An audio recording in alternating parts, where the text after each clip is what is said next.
Aloha and welcome to the Solar Coaster Live Show. I'm here with a very special guest calling in from New York, President of Maid of the Mist from Niagara Falls, Mr. Chris Glynn.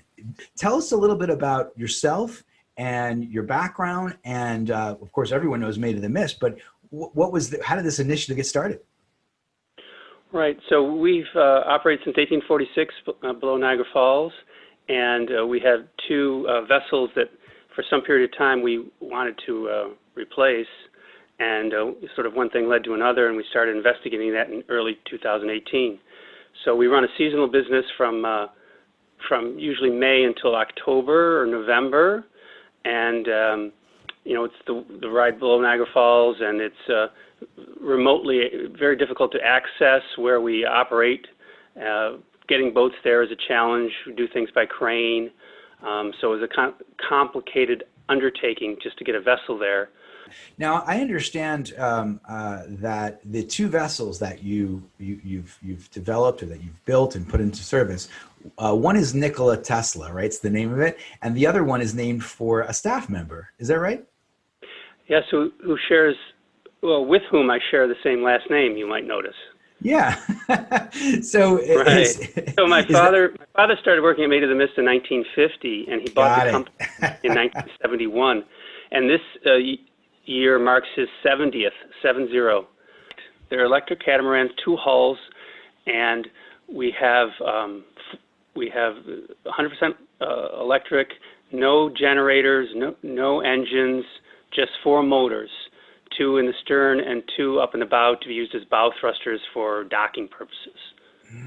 Wow. And the catamaran is just a better concept right now with the requisite deck space that we needed to accommodate the customers. It just is a better fit, a better experience. You hear the sound of the waterfall and the breeze, the wind noise, the birds, and it's just an enhanced experience that I think people will be very pleased with. The ride is very smooth, and yet there's still an enormous amount of power to take you on the voyage right up into the waterfall and bring you back. And I can tell you that we have 158 kilowatt-hour lithium battery packs in each hull, so it's about 316 or so per vessel. Got it. The motors themselves are 200 kilowatt of propulsion on those L drives in the stern, so 400 in total for the vessel. Right. And the kilowatt on the tunnel thrusters are 50 kilowatt tunnel thrusters. So they're more for steering and for just moving the vessel into the dock. You see tunnel thrusters a lot on the side of cruise lines. And they are just that, on the side of the vessel, the kind of hole that's in there, and there's a propeller spinning around on the side of it. Push it laterally. That's what the tunnel thrusters do. And so we have C2 batteries, if you know what those are. The folks from Spear Energy Storage Systems in Kansas City provided the batteries through ABB. ABB is a terrific company, and we had a great arrangement with ABB, and they've been very helpful and delivered the boat just as they said they would. And so the batteries can recharge to 80% twice an hour. That's what the 2 means with the C.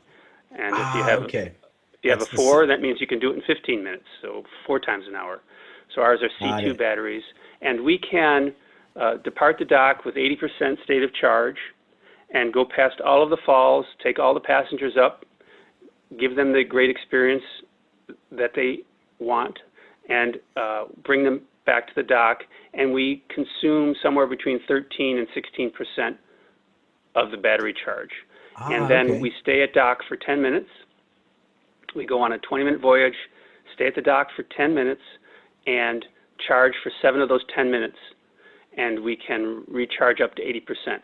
So we can go all day long recharging the battery between trips as people are embarking and disembarking the vessel. And that's what makes this such a terrific system, and this is how we're going to work it going forward. There are 400 amps going into each hull for those 7 minutes to charge. It's a lot of power. So there's a company called Cavotec and Cavitec provided the plugs, if you will.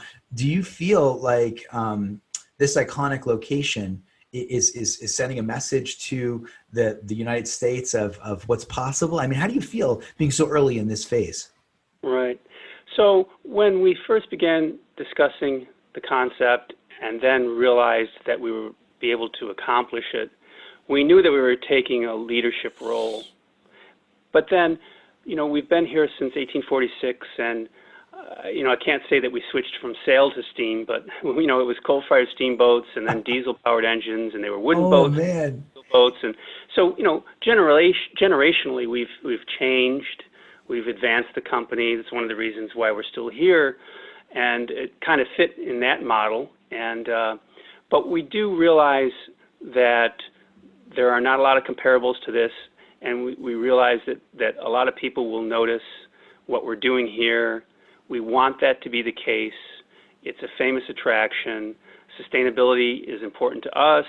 It's important to the park in which we do our business and to New York State. And so it was a great fit, and so we're excited about it.